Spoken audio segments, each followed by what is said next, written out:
अस्सलामुअलैकुम वरहमतुल्लाहि वबरकातुह। कैसे हैं आप लोग? अल्हम्दुलिल्लाह मैं खैर आफियत के साथ हूँ। उम्मीद करता हूँ आप लोग भी बखैर होंगे।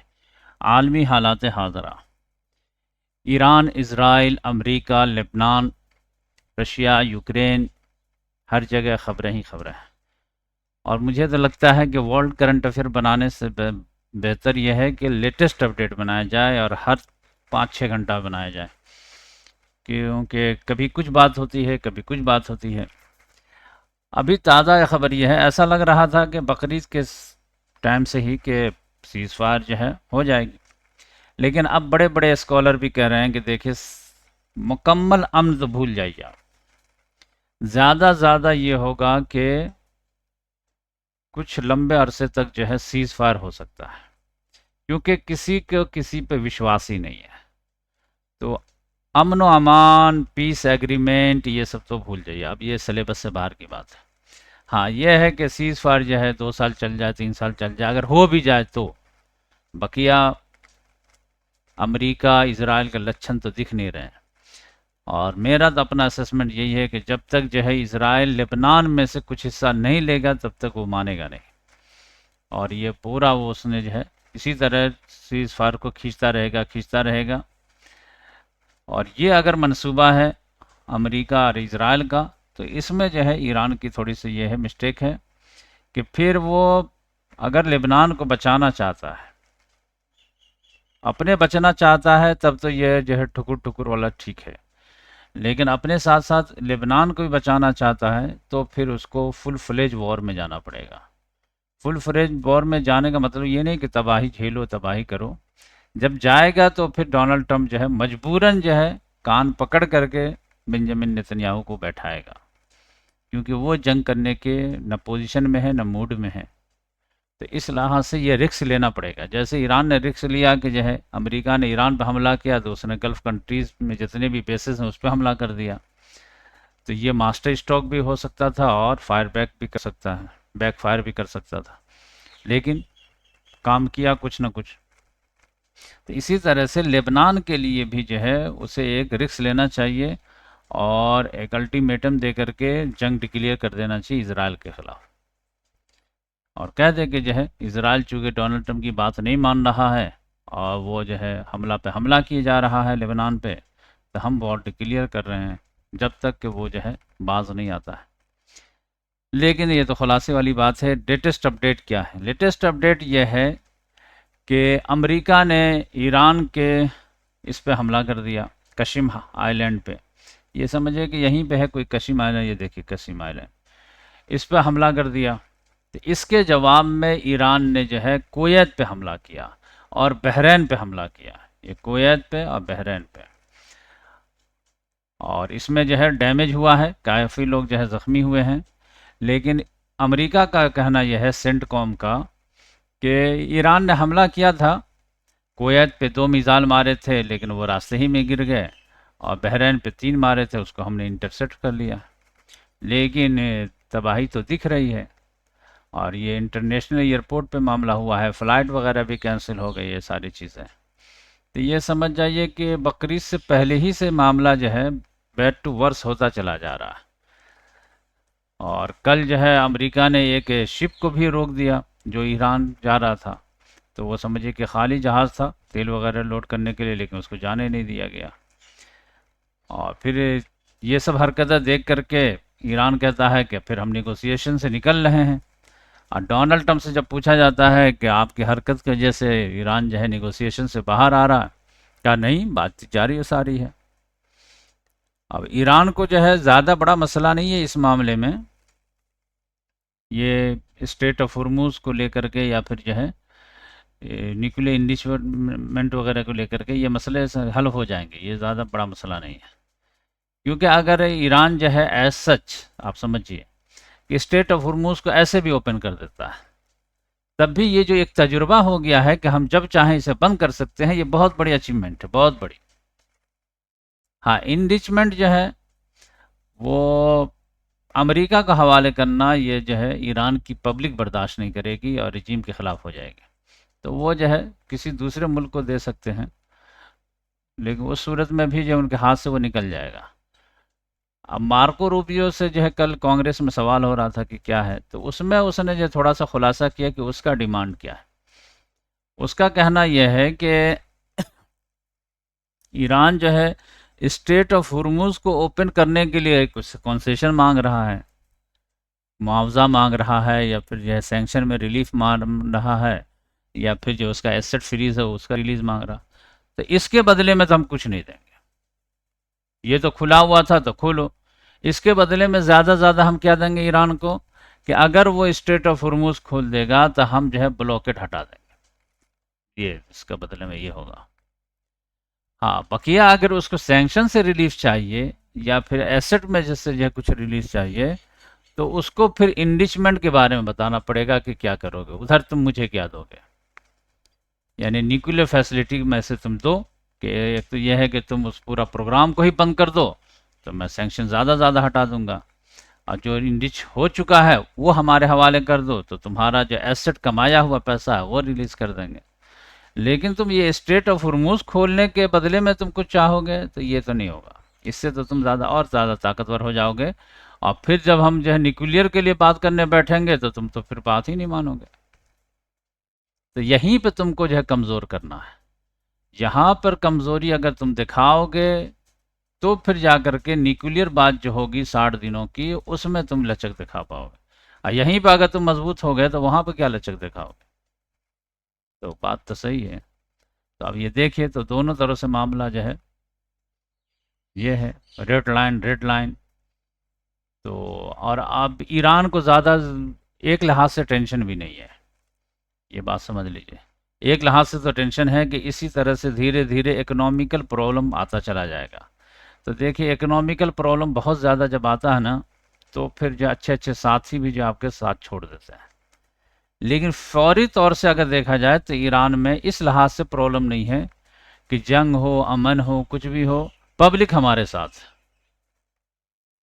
तो रिजीम चेंज का मसला ही नहीं है अभी ज़्यादा कि पब्लिक बगावत कर देगी। घरचे पब्लिक बहुत ज़्यादा नाराज़ है, ये बात समझ लीजिए। 30% जो है पब्लिक साथ में है, लेकिन वो वोकल हैं, सड़कों पे आने वाले हैं, कुर्बानी देने वाले हैं, इसीलिए सड़क को एकदम जो है कब्जा करके रखें। लेकिन ये 30% बहुत होता, बहुत। बकिया आम पब्लिक को तो कोई मतलब नहीं रहता ना ज़्यादा। इधर भी जो मुखालिफ में भी जो होंगे, वो ऐसा नहीं हो कि 70% मुखालिफ है, नहीं, वो 15-20% ही मुखालिफ होंगे। अब बकिया 50% जो है वो न्यूट्रल रहते हैं, ठीक है कोई मसला नहीं, हमको अपना धंधा मंदा से मतलब है, आप लोग जो करो, तुम आ जाओगे तो तुम ठीक, तुम आ जाओगे तो तुम ठीक। तो इस लिहाज से ये समझिए। तो ईरान को ये प्रॉब्लम नहीं है कि अब हमारी पब्लिक मुखालिफ हो जाएगी, ये होगी, या कुर्बानी थोड़े बर्दाश्त नहीं कर पाएगी, ये नहीं। तो इस वजह से थोड़े से मुस्तहकम पोजीशन में है। लेकिन ईरान के लिए प्रॉब्लम जो है लेबनान का है, वो डे बाय डे जो है वो इसराइल जो आगे बढ़ता चला जा रहा, बढ़ता चला जा रहा। तो इसको ईरान कैसे टैकल करता है, ये असल बात है। अब मैं तो कहता हूँ कि जो है ये लेबनान क्या है, तो तुमको तो फ़लस्तीन के बारे में बात करनी चाहिए। मैं तो कई मरतबा हवाले भी दे चुका हूँ। सलाउद्दीन अय्यूबी जो भी बड़ा लीडर होता है दुनिया में, वो ज़्यादा ये नहीं देखता है कि कौन जो है मजलूम के साथ है, नहीं है, जितने हैं सबको समेट करके आगे बढ़ जाता है। तो इस लिहाज से जो है वो मर्दानगी अलग चीज़ है, बहादुरी अलग चीज़ है, ईमान का तकाजा अलग चीज़ है। ये जो लेम एक्सक्यूज रहता है तैयब अर्दगान का या ईरान का कि अरब साथ नहीं, अरे अरब तो उनके फरीक बन गया, अब इन्हीं से तो आपको लड़ना है। अभी किस लिए बमबारी कर रहे थे सब पे कि ये सब इसराइल के चट्टे बट्टे हैं, सब अमेरिका के चट्टे बट्टे हैं। तो अब ठीक है, इनके हो गए, अब इनकी मदद से इस फ़लस्तीन को कब्जा कर लिया है इसराइल ने, तो अब आप क्या करोगे बताओ। खाली लेम एक्सक्यूज दे करके हो जाएगा। अरब क्या कर रहे हैं, अरब क्या कर रहे हैं, अरब जो है इसराइल का साथ दे रहे हैं, आप बात करो। तो इस लिहाज से जो है ये कोई लेम एक्सक्यूज नहीं, ये सब जो है, ये ऐसा नहीं है कि इसराइल के पुजारी हैं या फ़लस्तीनियों के दुश्मन है, ये सब जो है मफाद परस्त हैं, दुनिया परस्त लोग हैं, जिसके वजह से इनको दिख रहा है कि फ़लस्तीनियों का साथ देने में हमारा नुकसान है, वो इसराइल का साथ देने में फ़ायदा है, लिहाजा जिधर फ़ायदा हो रहा है उधर जो है चले जा रहे हैं। मादा परस्त लोग हैं ये लोग, बस इनका बस चले तो हाजियों लोगों से पैसा ऐंठना शुरू कर दें। तो अब ये तो हो गए बर्बाद, ईमानी लिहाज से, अखलाकी लिहाज से। तो अब आप और आपका क्या, दोनों जो है इस्लाम इस्लाम चिल्लाते रहते। ये तो इस्लाम के नाम पे तो हुकूमत ही कर रहे हैं इतने सालों से। तो इस लिहाज से ये कोई लेम एक्सक्यूज नहीं है। दुनिया में हिस्ट्री में ऐसे ही कोई ना कोई उठता है और पूरी दुनिया में जो है जालिम को निजात दिला देता है। अरे जब सेकंड वर्ल्ड वॉर भी जो है शुरू हो गई थी जंग, तो हिटलर जब तबाही मचाने लगा, तो चर्चिल वगैरह और अमेरिका ये सब तीन चार ममालिक मिल करके शुरू हो गए। देखा जाएगा, निजात तो पूरी दुनिया को मिली ना।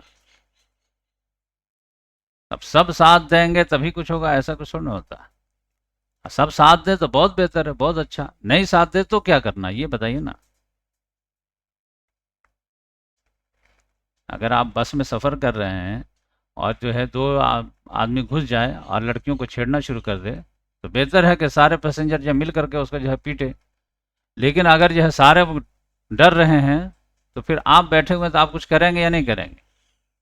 और अगर कुछ नहीं करेंगे तो आप दूसरे से डिफरेंस कैसे हैं?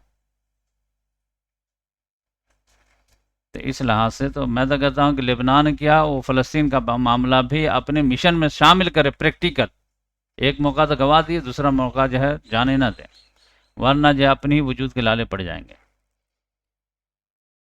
तो ये सूरत हाल है कि रोज़ाना जो है ये भी हमला कर देता है, वो भी हमला कर देता है, या ये समझिए कि ट्रायल एंड टेस्टेड मामला चल रहा है।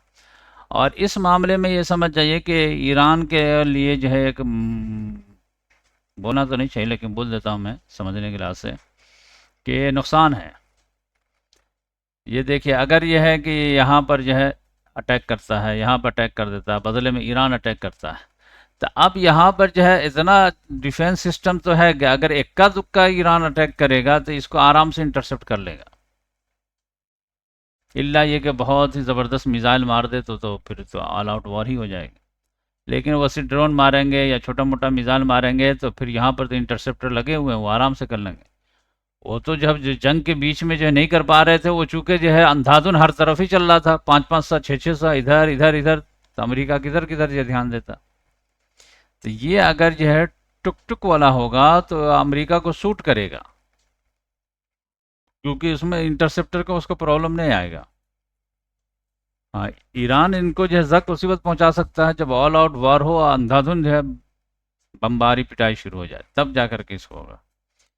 तो इस लिहाज से जो है, और इसी तरह मामला खिंचता रहे तो बड़े बड़े लोग कह रहे हैं कि 6 महीना ईरान झेल जाएगा, तो 6 महीना झेल जाएगा तो फिर चलिए साल भर झेल जाएगा, उसके बाद इकोनॉमिकल प्रॉब्लम शुरू होगा, तो फिर जो है पब्लिक जो है जो भी अभी साथ में है वो बाद में जो है मुखालिफ हो जाएगी। अब यहाँ पर जो है देखिए कि अमेरिका जो है डॉन ओमान पे भी बहुत भड़का हुआ, कह रहा है कि उस पर भी पाबंदी लगा देंगे, वो भी जो है ज़्यादा तल्ख ज़बान इस्तेमाल नहीं करता है ईरान के ख़िलाफ़, जैसे कि कुवैत बहरीन वगैरह करता है। तो ये ओमान के पीछे डोनाल्ड ट्रंप क्यों पड़ गया है? तो ये आप समझ लीजिए कि डोनाल्ड ट्रंप देखिए यहाँ पर जो है हमला कर रहा है कशम पे, और ये ओमान पे। तो ये जो इलाका है ये वाला, ये समझिए कि ये ओमान का, ये यूएई का नहीं है। इसीलिए ईरान कहता है कि ये स्ट्रेट ऑफ हॉर्मूज़ का जो है वो फरीक जो है ओमान है या मैं हूँ, ये यूनाइटेड अरब एमिरेट्स नहीं है। तो मुझे ऐसा लगता है खाकम बदहान कि ये अमेरिका जो है इसको कब्जा करना चाह रहा है पहले नंबर पे, कम से कम आधा फरीक हो जाए। अब फिर इधर इस तो यूएई है ही, अगर यहाँ पर जो है इसका पूरा आ जाता है और फिर यहाँ पर भी अगर जो है एडवेंचर करके कर लेता है तो मुसीबत होगी। और अगर सिर्फ यही भी करता है तो एक पूरा साइड जो है इसका ये हो जाता है, तो फिर यहाँ से आराम से शिप वगैरह निकलवा सकता है और फिर ये वो सिक्योरिटी दे सकता है। तो ये देखिएगा कि कभी जो है ओमान पे जो भड़का हुआ है, जबकि Oman butyl natural neutral country है, लेकिन फिर भी जो है उस पर भड़क रहा बार बार बार बार। तो वो मेरे हिसाब से जो है असल में निगाह जो है इस पे है, ये केक जो है ना बहुत कीमती है खासा। तो ये देखिए कि पहले इसी तरह से झगड़ा करेगा, फिर दावा करेगा, फिर इसी को कब्जा कर लेगा। अल्लाह करे ऐसा ना हो, लेकिन इन लोगों के कोई भरोसा नहीं है। इसके बाद अगर बात की जाए तो रशिया ने बहुत बड़ा हमला किया, बहुत बड़ा। 600 ड्रोन से ज़्यादा, 70 मिसाइल वगैरह, यानी 22-23 जो है इसकी हिलाकत हो गई थी। आमतौर से आप 1 2 3, लेकिन अब जो है रशिया का मूड ख़राब हो गया है। अब बदला उसी का ले रहा, वो जो एक लड़कियों के हॉस्टल पे जो मार दिया था, उसी का रहा, अभी भी बदला उसी का चल रहा। और फिर इधर भी जो बाल्टिक वाले भी जो है बहुत ज़्यादा घबराए हुए हैं, और ये लोग तेवर में भी हैं, और मीटिंग में मीटिंग कर रहे हैं, ये सारे कर रहे हैं। लेकिन मतलब पुतिन की तरफ से सख्त वार्निंग आ रही है कि मैं पूरे नेटो से निपटने के लिए तैयार हूँ। ये कोई बहुत मुश्किल काम नहीं, हम निपट रहे हैं, एक्चुअली मैं तुमसे निपट ही रहे हैं, बस ऐलान नहीं हो रहा। वरना 4 साल से जो हम जंग लड़ रहे हैं वो तुम ही से लड़ रहे हैं, नेटो ही से लड़ रहे हैं। तो इस लिहाज से तुम सब शामिल भी हो जाओगे तो कुछ फ़र्क नहीं पड़ेगा। तो देखिए बहुत सख्त धमकी दिया है। अब ये नेटो वाले जो हैं वो बात समझ में आती है या नहीं आती है। बाकी लेबनान पे जो है कल डोनाल्ड ट्रंप ने कहा भी कि हमारी बात हुई है बेंजामिन नेतन्याहू से, और वहाँ की मीडिया ने तो खूब ये कहा कि गालम गलौज भी हुआ है, और सब चीज़ धमकाया भी है, और एहसान भी जताया है कि तुम हमारे वजह से जेल से बाहर हो, और ये हो और वो हो, और तुमसे लोग नफ़रत करते हैं, और ये वो, फिर भी तुम बात नहीं समझ रहे हो, और तुम जो है लेबनान को कब्जाने की नीयत ख़राब किए हुए हो, ये सारी चीज़ें। लेकिन वो जो है इसराइल माना नहीं, फिर कल हमला किया। कल जो है हिजबुल्लाह, ये समझे कि लेबनान में इसराइल के नुमाइंदे में वाशिंगटन में चौथे राउंड फिर जो है गुफ्तो शिनीद हुई है। तो एक तो इन लोगों के जो परमानेंट सेटलमेंट की बात हो रही है, इधर जो है डोनाल्ड ट्रंप ने यह भी कहा था कि हिजबुल्लाह के नुमाइंदों से भी हमारी बात हुई है, उसने भी जो है सीज़ फायर के लिए जो एग्री कर लिया है। लेकिन हिजबुल्लाह का कहना यह है कि हम जो आपसे एग्रीमेंट किए हैं तो वो सिर्फ बैरूत को लेकर नहीं है, लेकिन इन लोगों ने जो है न्यूज़ को ऐसे घुमा दिया कि हिजबुल्लाह मान गया है, इसराइल भी मान गया है कि इसराइल जो है बैरूत को कैप्चर नहीं करेगा, कैपिटल को कैप्चर नहीं करेगा, बैरूत का सुबर यानी जो है वो इलाका जो होता है दूर दराज इलाका, उसको कब्जा नहीं करेगा। बकिया ये है कि जो है जनूबी लेबनान है उसको कब्जा करेगा। तो हिजबुल्लाह ने कहा ऐसा कहाँ मामला था, बात हुई थी पूरे लेबनान की, और आप लोग तो ऐसा बता रहे हैं कैसी जो है वो उसने ठीक है बात मान लिया है कि जो है बैरूत पे हमला नहीं करेगा, बकिया जो है वो जहाँ करना चाहे वो हमला करेगा। तो ये ऐसी बात नहीं। तो इस लिहाज से जो है यहाँ पर जो है उन लोगों ने इसको एक अलग रंग देने की कोशिश की, और वो जो बात हो रही है वाशिंगटन में इसराइल और लेबनान में, वो बात ही असल में हो रही है कि तुमसे हम जो है मुआहदा करना चाहते हैं, और फिर दोनों मिल करके हिजबुल्लाह को डिसआर्म कैसे करेंगे वो पॉलिसी बताओ, उसके बदले में तुम्हें क्या चाहिए बताओ। तो ये एक अलग मैटर है। और हिजबुल्लाह से अभी जो है एक्सचेंज ऑफ फायरिंग के लिए मामला था, लेकिन मामला अटक गया कि दोनों तरफ से बात हो गई, लेकिन हुआ क्या कि वो जो सिर्फ कहा कि ठीक है बैरूत से हम मान जाते हैं, डोनाल्ड ट्रंप की बात मान लेते हैं कि बैरूत पे हम चढ़ाई नहीं करेंगे, बकिया इधर कार्रवाई करेंगे। हिजबुल्लाह ने कहा कि नहीं, ये नहीं, पूरी की बात हुई थी। बकिया यह गज़ा वगैरह पे भी हमला जारी और सारी है, क्या बताया जाए। इधर जो है अगर बात की जाए तो पाकिस्तान में जो है ये यूरोपियन यूनियन की फॉरेन पॉलिसी चीफ जो है काया कैलास, वो आई हुई थी, और वो कश्मीर के ताल्लुक से जो है वो सख्त बयान दी है, यानी ऐसा बयान दी है जो इंडिया को पसंद नहीं। तो इंडिया जो है काफ़ी नाराज़ है कि ये तो सही बात नहीं है, और हमारे तो समझे कि ट्रेड डील वगैरह भी हो गया है, फिर भी जो है ये पाकिस्तान का लैंड ले रही है। यानी बिल्कुल काया कैलाश ऐसा रिपोर्ट पेश की कि जैसे जो है यूक्रेन और कश्मीर का मामला सेम चल रहा है। तो इस लिहाज से जो है इंडिया से सख्त रिस्पांस गया है, और जाने की उम्मीद है, देखिए क्या है। इंडिया में जो है एक म्यांमार के जो सदर हैं, जो मिलिट्री डिक्टेटर था पहले, जो बगावत करके आ गया, और उसके बाद जब ये इलेक्शन वगैरह किया, धांधली वगैरह करके जीत गया है, अब वो जो है समझिए कि अप्रैल महीने में इसी साल, तो वो फर्स्ट दौरा किया है। अब देखने की बात ये थी कि ये फर्स्ट दौरा कहाँ का करता है। तो सबको लगता था कि म्यांमार का ताल्लुका चाइना से ज़्यादा तो चाइना करेगा, लेकिन उसने इंडिया का किया है। 30 मई से लेकर के 3 जून तक है, अभी आज शायद जाएगा। तो इसके वजह से जो है म्यांमार जो है सिविल वॉर है, तो इसमें हर आदमी अपना हिस्सा समझ रहा। और चूंकि जो है इमीडिएट पड़ोसी है म्यांमार, तो यहाँ पर जो है जो जो भी इंसर्जेंसी वगैरह है 7 स्टेट वगैरह में, तो ये अगर ये साथ में ना रहे तो यहाँ पर कुछ भी करके आप फिर आदमी यहाँ से भाग सकता है। और अमेरिका वगैरह जो है इस इलाके को डिस्टर्ब करना चाहता है, तो म्यांमार के ज़रिए से जो है वो मदद के ज़रिए से यहाँ पे इंसर्जेंसी कराता रहता है। तो ये एक अच्छी खबर आई है कि म्यांमार का जो है मिलिट्री डिक्टेटर जो है वो सदारत का लिबास पहन करके यहाँ आया है। अब इंडिया का कहना यह है कि हम मदर ऑफ डेमोक्रेसी हैं, लेकिन ये डिक्टेटर को वेलकम करना ये अच्छी बात तो है नहीं, लेकिन फिर भी जो है वो, और उसके जो है हाथ खून आलूद हैं, अपने ही शहरियों को मारने से बहुत सारे लोगों को मारा है, जमहूरी लीडर को कैद किया हुआ है, फिर भी इंडिया ने उसका साथ दिया। चाइना तो ऐसे लोगों को गले लगाता है क्योंकि वो खुद डिक्टेटरशिप है, तो उसकी तो बात समझ में आती है। लेकिन इंडिया में तो समझिए कि डेमोक्रेसी है, तो डेमोक्रेसी के गला घोटने वाले लीडर को रेड कारपेट बिछाना, ये तो बात सही नहीं है। नेपाल में भी जो है बालन शाह, मैं बताया था एक मजमून आप लोगों को लिख के दिया था, मैं व्हाट्सएप ग्रुप पे शेयर कर दिया था, तो उसमें जो है बालन शाह ने सेल्फ गोल खुद ही कर लिया है। एक तो बोलता नहीं है कभी वो, जब से बन करके आया है, और जब बोला तो ऐसा बोला कि नेपाल वाले कह रहे हैं कि भाई नहीं बोलते तो ही सही था। पार्लियामेंट में आया, कहा कि अरे भाई ये इंडिया पाकिस्तान ये नेपाल का क्या बताएं, इंडिया ने भी हमारे जो है ज़मीन को इनक्रोच किया हुआ और हम लोग भी किए हुए हैं। अब इंडिया तो कहता है कि हम नहीं किए हुए हैं, हम लोगों का जो है इंटरनेशनल बाउंड्री जो है वो डिफाइन है, वो तुम्हारा एलिगेशन है कि हम किए हुए हैं, लेकिन हम नहीं किए हुए हैं। और उसने तो खुद ही कबूल कर लिया कि हम भी किए हुए हैं।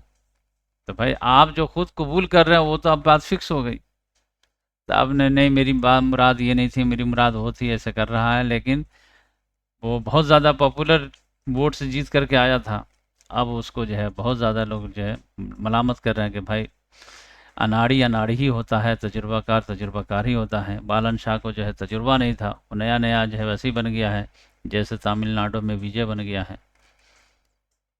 तो वो रैपर था समझिए, एक क्लास सिंगर था, और ये समझिए कि हीरो है। तमिलनाडु में एक बड़ा मसला देखने को आ रहा है कि मैं आज गौर कर एक मजमून में लिखा हूँ, बोलेंगे तो मैं जो है आज वॉइस ओवर वाला जो है करके आप लोगों को वीडियो बना दूंगा कि तमिलनाडु की सियासत जो है क्या चल रही है। अन्ना मलाई जो है वो बीजेपी की जो आखिरी उम्मीद थी वो रिज़ाइन दे दिया है। और रिज़ाइन में तमिलनाडु की जो है राजधानी जो है चेन्नई है, जिसका पुराना नाम मद्रास था। वो लेकिन जो है इस्तीफ़ानामा देने आया जो है दिल्ली, अब फिर अमित शाह से भी मिला। भाई इतना प्यार से कौन अलग होता है भाई, ये तो बिल्कुल एकेडमिकल वाला मामला चल रहा है। तो अन्ना मलाई का क्या मामला है, तो मैं आज एक मजमून शेयर करता हूँ इंशाल्लाह, तो तमिलनाडु की सियासत आपको बात समझ में आएगी। बकिया इंडिया के प्राइम मिनिस्टर की भी हालत ख़राब है, जेंजी वगैरह का मूड ख़राब हो रहा है। और बिल्कुल नेपाल और जो बांग्लादेश में जैसा मामला हुआ है वैसे ही जो है समझिए कि बारूद के ढेर पे पाकिस्तान भी है, जेंजी का मूड ख़राब हो रहा है वहाँ भी, और इंडिया में भी। इंडिया में ऐसे जो उतना ख़राब तो नहीं है, लेकिन ये पेपर लीक वाला जो मामला है ना, ये वाकई में जिनवन वाला मामला, ये कोई मतलब हंसी मजाक वाली बात नहीं है। मतलब ये पूरा पूरा मुल्क कोलैप्स हो सकता है। और अभी आप देख लीजिए कि वो जो है क्या कॉकरोच पार्टी, उस अभिजीत जो है वो 6 तारीख को ऐलान कर दिया कि हम आ रहे हैं। अब अभिजीत जो है वो खुद जो है बीजेपी का प्रोजेक्ट है या नहीं है वो अलग बात है, कुछ कहा नहीं जा सकता। अब वो तो 6 तारीख का एक्शन देख करके ही मैं थोड़ा गेस करके बता पाऊंगा। लेकिन वो आ रहा, सोनम वांगचुक ने भी कहा कि हम आएंगे उसका साथ देने के लिए, और बहुत बड़े बड़े लोग आने वाले हैं। लेकिन वो जो है डायरेक्ट पॉलिटिकल मूव तरफ चलने जा रहा है, तो इसकी वजह से जो है मुझे थोड़ा सा लग रहा है कि कहीं जो है गुस्सा करने वाले जितने भी नौजवान हैं उनको जो है एक प्लेटफॉर्म दे करके उसको एक बोतल में बंद करने वाली बात तो नहीं है। लेकिन अभी हम ना शक कर रहे हैं, ना कुछ कर रहे हैं, ना हम ये कर रहे हैं। बस हम 6 तारीख को पहले देखेंगे उसका मूव, उसके बाद हम बता पाएंगे। और एक चीज़ याद आ रही थी। हम्म, हाँ, 6 तारीख को इंडिया अलायंस वाले भी, ब्लॉक वाले भी बैठ रहे हैं दिल्ली में, तो ये दोनों गहमा गहमी बहुत रहेगा। और मुझे बहुत अफसोस हो रहा था ममता बनर्जी को देख करके। उसकी लाइफ तो बिल्कुल बर्बाद हो गई क्लास। पार्टी वगैरह तो देखिएगा कुछ दिनों के बाद जो है वैसे ही टूट जाएगी जैसे शिवसेना टूट गई थी, या शरद पवार वाली ये सारे, या फिर समझिए कि नीतीश कुमार की पार्टी जैसे हड़प ले रहे हैं। तो ये जो है कॉकरोच पार्टी जो है ना, वो ऐसे भी हो सकता है जैसे नीतीश कुमार की पार्टी। कैसे जो बिहार में जो है सेकुलर फैब्रिक बहुत मजबूत थे, लेकिन उसी के बीच में नीतीश कुमार को लाया गया और उसको जो है हुकूमत सत्ता दिया गया। आप फिर धीरे धीरे धीरे धीरे देखिए नीतीश कुमार को साइलेंट करके पूरी पार्टी आप देखिएगा बीजेपी में जम हो जाएगी। तो इसी तरह से हो सकता है कि कॉकरोच पार्टी को भी जो है, अगर ये एजिटेशन के बजाय जो है पार्टी फॉर्मेशन की तरफ जाते हैं, तो समझ जाइए कि वो जो है बीच का गुस्सा थामने के लिए एक जो है लाया जा रहा है, और धीरे धीरे इसको लाया जाएगा और फिर उसको जम करा दिया जाएगा। ये अन्ना मलाई भी जो नई पार्टी बना रहा है वो भी जो है बीजेपी की इशारे ही पे बन रही है, वो मिली भगत से ही बन रही है। तो ये मामला है। तो हम्म, हाँ, ममता बनर्जी भी मुझे जो है मतलब ज़्यादा अफसोस नहीं हो रहा, उसकी गलती खुद थी कि ये लोग जान रहे थे कि ऐसा होने वाला है, फिर भी जो है होश के नाखुन नहीं ले रहे थे और अब अलग ही नशा में थे।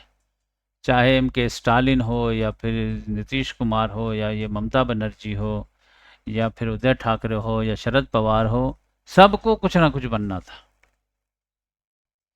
कांग्रेस को कुछ समझते ही नहीं थे। इन लोगों को सबसे बेहतरीन मौका मिला था, ये जो इलेक्शन हुआ था। कब हुआ इलेक्शन? 2025 में हुआ ना। 25 में जो इलेक्शन हुआ है, तो इसमें जो बीजेपी कम रह गई, दो 240 के करीब जो है आके अटक गई। 2040 हो गए, 240। तो ये 73 तक जाने के लिए इसको जो 33 सीट की जरूरत थी, 200। तो यहीं पर ये लोग जो है जोड़ तोड़ करके किसी तरह नीतीश कुमार को मना करके, किसी तरह से जो है आंध्र प्रदेश वाले को मना करके, चंद्रबाबू नायडू को मिला करके बीजेपी को गवर्नमेंट से निकालना था। अब फिर इस्लाह वगैरह जो है इलेक्शन कमीशन वगैरह की इस्लाह करके फिर इलेक्शन घोषित करना था। तो वो तो उसमें तो अपने अपने तेवर में रहे। ममता बनर्जी को खुद प्राइम मिनिस्टर बनना था, नीतीश कुमार को खुद प्राइम मिनिस्टर बनना था। तो लो फिर अब अपनी पार्टी बचाना जो है, इसको वजूद को खतरा हो गया। अभी 80 जो एमएलए है ना, देखिएगा 2/3 तोड़ करके ले जाए। एमपी तो और जल्दी जो है जाने वाले हैं। तो कांग्रेस कुछ भी है तो नेशनल पार्टी है, लेकिन ये सब रीजनल पार्टी है। और जब भी नेशनल पार्टी जो है उभरती है तो रीजनल पार्टी को जो है वो खा जाती है। तो देख रहे थे कि एक पार्टी जो है वो बढ़ रही है, बढ़ रही है, लेकिन ये रीजनल पार्टी को अपनी फिक्र ही नहीं हो रही थी। ये जो है अलग ही दुनिया में थे कि हम प्राइम मिनिस्टर बनेंगे। अरे यहाँ तुम्हारे जो है वजूद पे कुठारा पड़ गया है, एक चांस मिला है तुमको, वरना तो क्या था। 2014 में तुम जो है साफ हो गए थे, 2019 में साफ हो गए थे, अब फिर 2024 में भी तुमको मौका मिल गया, तो फिर तुम जो है होश के नाखून नहीं लिए। तो उसकी सज़ा मिल रही है कि अब देख लीजिए इन लोगों को वजूद ही का। अब ये ममता बनर्जी कह रही है कि राहुल गांधी ने हमें फ़ोन किया और हमें जो है साथ में काम करना चाहते हैं, ये वो। अब पावर ही नहीं तो काम क्या करोगे? नीतीश कुमार को ऐसे साइड लाइन कर दिया गया उसे, क्योंकि सेंटर में रहने के बाद आपके पास सारे जो है एजेंसीज आ जाते हैं ना, तो फिर आपको जो है कोई जो है एक्सप्लॉइट नहीं कर सकता, मिसयूज नहीं कर सकता। अभी तो क्या है, इलेक्शन कमीशन, ईडी, सीआईडी सब उसी के पास। तो ये जो है लम्हों ने खता की थी, सदियों ने सजा पाई वाली बात है। तो जैसे मुसलमानों की हालत है, वैसे इन लोगों की भी हालत है, क्या कीजिएगा।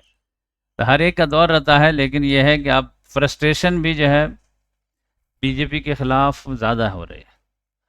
लेकिन उसके पास जो है उसके तोड़ बहुत हैं, तो देखिएगा वो मैनेज वगैरह करने की कोशिश करेगा। और अपोजिशन में उतना दम तो लग नहीं रहा है।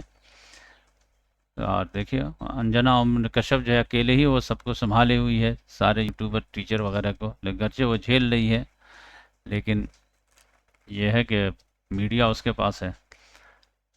तो ये चंद बातें थी जो मैं सोचा आप लोगों से शेयर कर दूं। फिर मिलेंगे इंशाल्लाह नेक्स्ट वीडियो में। जज़ाकल्लाह।